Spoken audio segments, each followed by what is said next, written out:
Assalamualaikum warahmatullahi wabarakatuh. Perkenalkan, nama saya Sylvia Hidayat. Saya berkuliah di Universitas Pamulang dengan mengambil Fakultas Ekonomi dan Bisnis. Saat ini saya ingin menjelaskan tentang materi pertemuan 10 tentang berjudul konten pemasaran online. Yang seperti kita ketahui, pengertian pemasaran digital itu sendiri, digital marketing adalah kegiatan pemasaran menggunakan media digital atau internet untuk menarik konsumen secara cepat dengan pengiriman teknologi yang luas.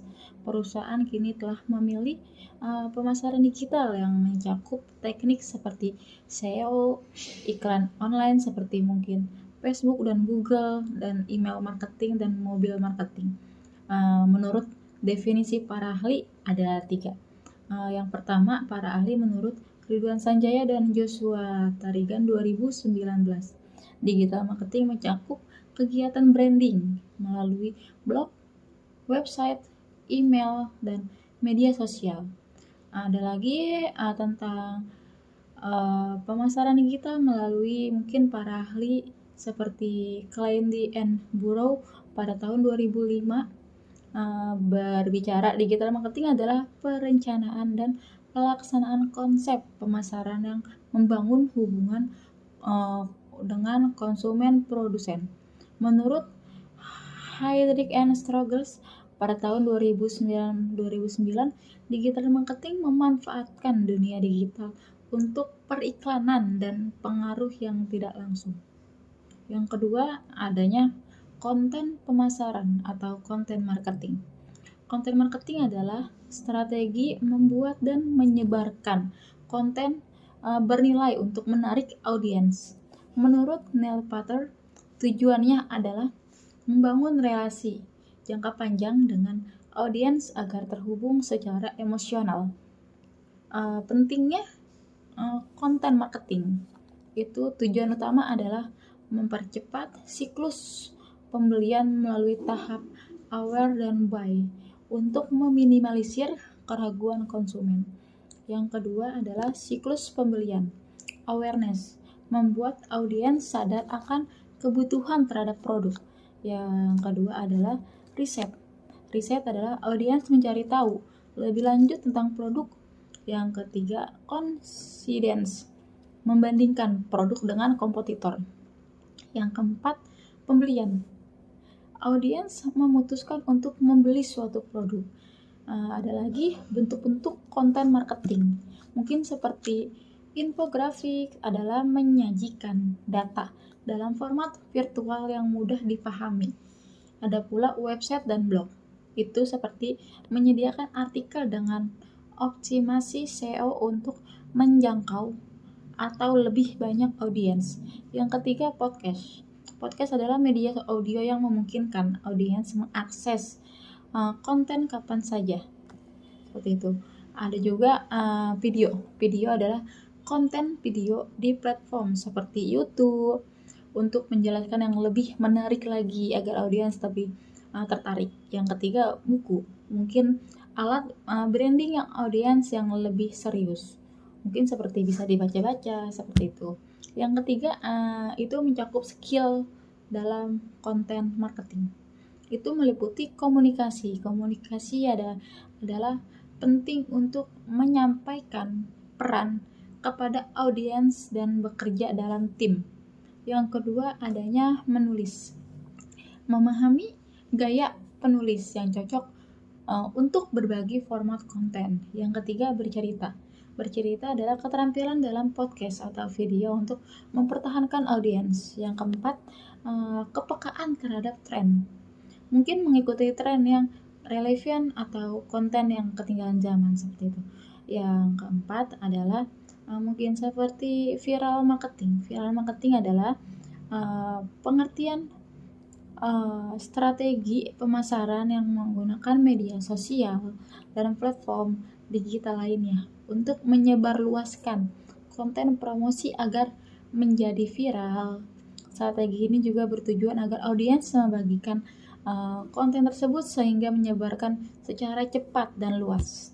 Cara kerjanya seperti Viral marketing bekerja dengan cara memanfaatkan kreativitas dan tren branding, biasanya menggunakan konten yang unik dan menarik, sehingga atau seringkali memanfaatkan trend checking atau mengaitkan konten dengan tren yang sering viral.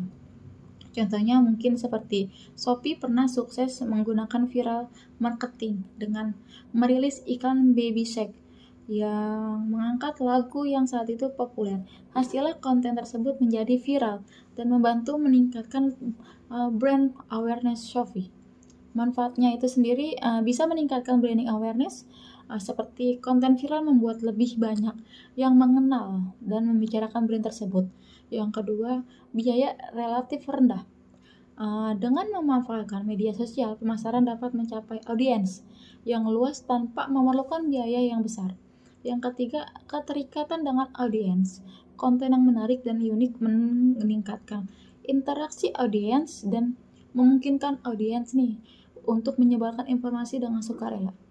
Kelebihan dan kekurangan dari viral marketing ini, kelebihan dari viral marketing adalah biaya murah, ketertarikan dengan audiens, dan peningkatan branding awareness. Namun ada juga kekurangannya. Kekurangannya adalah sulit diprediksi apabila konten bila viral atau tidak membutuhkan kreativitas yang tinggi dan tidak selalu cocok untuk semua jenis bisnis. Oke, strategi yang efektif itu kita bisa mungkin bisa mengikuti seperti membuat konten yang menarik.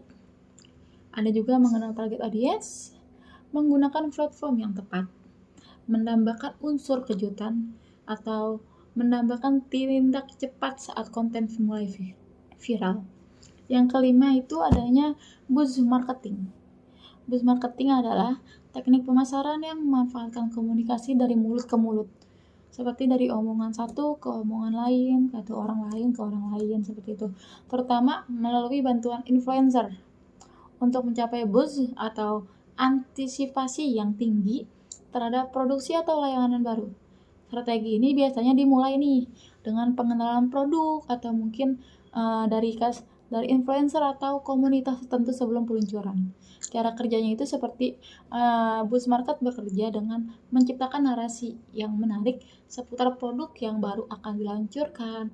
Influencer berperan penting nih dalam buzzer market karena mereka dapat membantu membangun antisipasi dan ekspektasi terhadap produk, sehingga lebih banyak orang tertarik nih. Contohnya itu brand Apple sering menggunakan buzz marketing untuk meluncurkan produk barunya.